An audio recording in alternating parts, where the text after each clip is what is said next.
aussi une notion de ne pas acceptation de leur identité, de ce qu'ils sont? C'est pas le point sur lequel j'ai travaillé. Je pense que ça, c'est des effets secondaires sur la question de l'identité. Ça veut dire le refus de... Mais je pense que le refus est beaucoup plus archaïque. C'est un refus du mouvement de vie, du flux de vie, parce que le flux de la vie, eux, les submergent trop.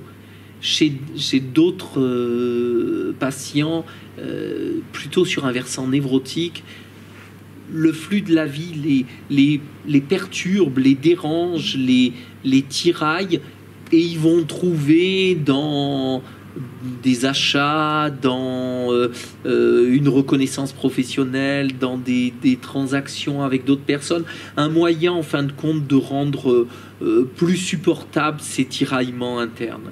Chez les patients addicts, dans l'addiction, le tiraillement est vraiment un tiraillement archaïque. La vie, parce qu'elle s'écoule, parce qu'elle est flux, parce qu'elle est mouvement, les amène à de l'insupportable. C'est invivable pour eux que de vivre. C'est invivable que se retrouver dans le flux de la vie.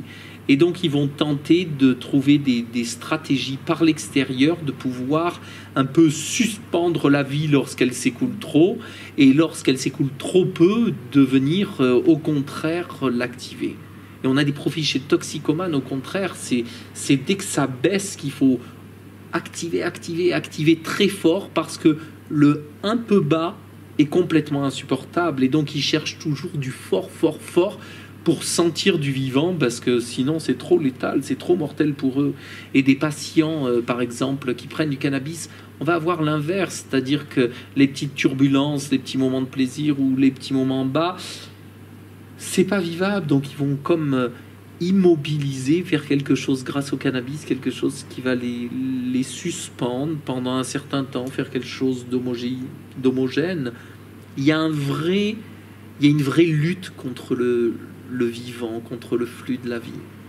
Et je crois que on pourrait prendre les différentes pathologies et on pourrait les envisager, repenser la psychopathologie de cette façon-là, c'est-à-dire quel est le rapport de mon client au vivant, au flux de la vie. Comment, face au fait d'être un être vivant, et ça provoque du vacillement, du trouble, de l'angoisse, comment mon client, lui, va s'y prendre, va se débrouiller pour rendre plus tolérable le fait que le vivant nous bouscule,